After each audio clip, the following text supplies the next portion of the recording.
Hello friends, ఈరోజు మనము green chicken చేసుకుందాము. దీనికోసం చికెన్ తీసుకొని అందులో అల్లం వెల్లుల్లిపాయ, పసుపు, ఉప్పు, కారము, ధనియాల పొడి వేసుకొని కలుపుకోవాలి. కలిపి కొంచెం సేపు మ్యారినేట్ చేసుకోవాలి. అది మనకు టైం ఉంటే హాఫ్ అన్ అవర్ అయినా 1 అవర్ అయినా చేసుకోవచ్చు. కనీసం ఒక 10-15 మినిట్స్ పక్కకు పెట్టి ఉంచితే కొంచెం చికెన్ బాగా నాని ఉంటుంది. పీసెస్కి అంతా మసాలా పడుతుంది అన్నమాట.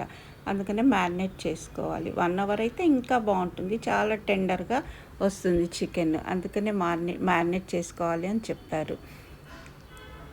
చికెన్లో అన్నీ బాగా కలపాలి. కలిపి పక్కన పెట్టుకోవాలి.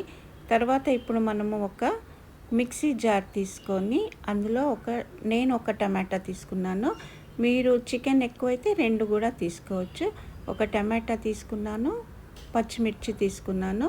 అంటే కారం వేసుకున్నాం కాబట్టి 2-3 పచ్చిమిరపకాయలే తీసుకోవాలి. ఆ ఘాటును పట్టి తీసుకొని పుదీనా, కొత్తిమీర వేసేసి పేస్ట్ చేసుకోవాలి.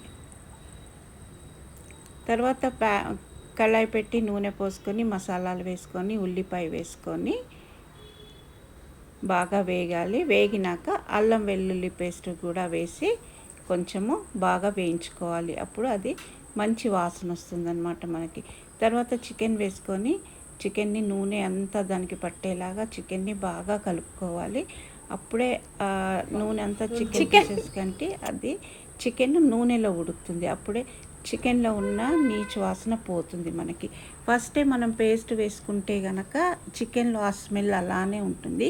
కాబట్టి ఫస్ట్ చికెన్ని చక్కగా ఉడికించుకొని కొంచెం ఫ్రై అయ్యేలాగా ఉంచుకొని తర్వాత మనము పేస్ట్ వేసుకోవాలి.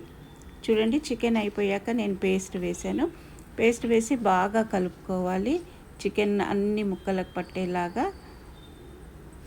కలుపుకొని ఇది కూడా బాగా వేగాలి మనకి నూనెలో. ఈ పేస్ట్ కూడా కొంతసేపు మూత పెట్టేసి ఉంచితే చూడండి నూనె అంతా బయటకు వచ్చేసింది. మూత తీసి చూస్తే మనకి ఆయిల్ అంతా బయటకు వచ్చి అది కూడా బాగా మగ్గిపోయింది పేస్ట్. ఇక తర్వాత దీని మీద కొంచెం మనము గరం మసాలా పౌడరు వేసుకోవటమే. మళ్ళీ దీని మీద కొత్తిమీర వేయాల్సిన అవసరం లేదు, ఎందుకంటే ఆల్రెడీ పుదీనా, కొత్తిమీర ఫ్లేవర్స్ ఉన్నాయి కదా, కాబట్టి వేయాల్సిన అవసరం లేదు.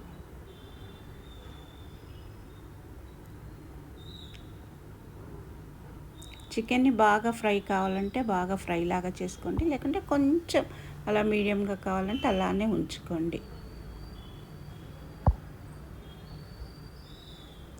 తర్వాత దీన్ని సర్వింగ్ డిష్లోకి తీసుకోండి. ఇది చపాతీకి, రైస్కి అన్నిటికీ బాగుంటుంది. ఒక రైస్లోనే వేసుకుంటే బాగుంటుందని లేదు, ఇది చపాతీకి కూడా బాగుంటుంది, పరోటాకి బాగుంటుంది, రైస్కి చక్కగా రసం కాంబినేషన్తో కూడా బాగుంటుంది. కావాలి అంటే కొంచెం క్రీమ్ వేసుకోండి, లేకపోతే లేదు. ఛానల్ని సబ్స్క్రైబ్ చేసుకోండి, షేర్ చేయండి, లైక్ చేయండి. తప్పకుండా ఈ డిష్ని ట్రై చేయండి.